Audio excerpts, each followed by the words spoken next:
BRS కు షాకుల మీద షాకులు తగులుతున్నాయి. ఒకరిని బుజ్జగించే లోపే మరొకరు పార్టీని వీడుతున్నారు. ట్రబుల్ షూటర్ ఢిల్లీలో ఉండగానే కాలే యాదయ్య కారు దిగి చెయ్యందుకున్నారు. ఎమ్మెల్యేలు పార్టీ వీడకుండా ఉండేందుకు బీఆర్ఎస్ అధినేత కేసీఆర్ చేస్తున్న ప్రయత్నాలు ఫలించడం లేదు.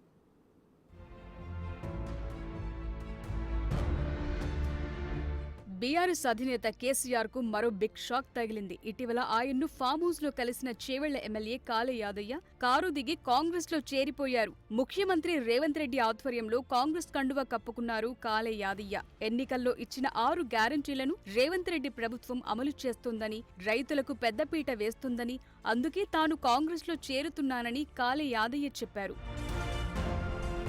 4 రోజుల నుంచి ఢిల్లీలోని పటాన్చెరు ఎమ్మెల్యే గూడెం మహిపాల్ రెడ్డి మకాం వేశారు. మహిపాల్ రెడ్డి ఆయన సోదరుడి నివాసాల్లో ఈడీ సోదాలు నిర్వహించింది.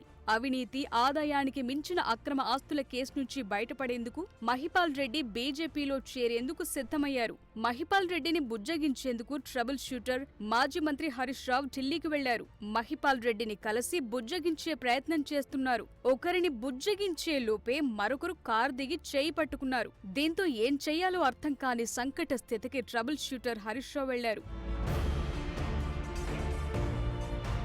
ఇక 2024 అసెంబ్లీ ఎన్నికల్లో బీఆర్ఎస్ 39 స్థానాలతో సరిపెట్టుకుంది. అయితే సీఎం రేవంత్ రెడ్డి ఆధ్వర్యంలో కాంగ్రెస్ పార్టీ చేస్తున్న అభివృద్ధి, సంక్షేమ పథకాలకు ఆకర్షితులైన పలువురు ఎమ్మెల్యేలు బీఆర్ఎస్ పార్టీని వీడి కాంగ్రెస్ పార్టీలో చేరారు. ప్రస్తుతం అసెంబ్లీలో బీఆర్ఎస్ సంఖ్యాబలం 39 నుంచి 32కు పడిపోయింది.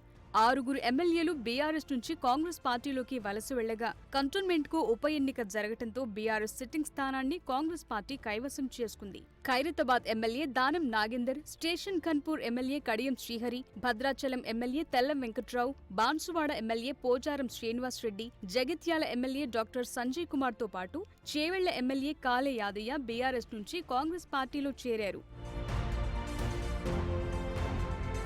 మరోవైపు బీఆర్ఎస్ ఎమ్మెల్యేలతో ఆ పార్టీ అధినేత తన ఫామ్ హౌస్ లో వరుస భేటీలవుతున్నారు.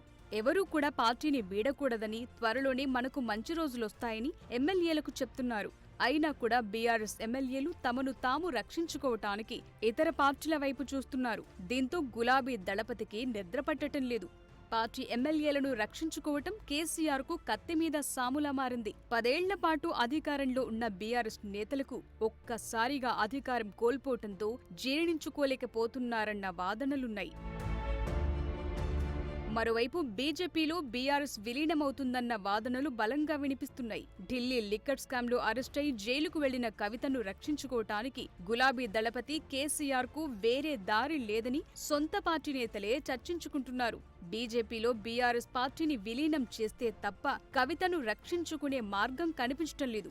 ఇప్పటికే లోక్సభ ఎన్నికల్లో బీజేపీకి బీఆర్ఎస్ సపోర్ట్ చేసిందన్న వాదనలున్నాయి. ఇక త్వరలో బీఆర్ఎస్ ఖాళీ అవుతుందని, బీజేపీలో విలీనం ఖాయమని పలువురు బాహాటంగానే చర్చించుకుంటున్నారు.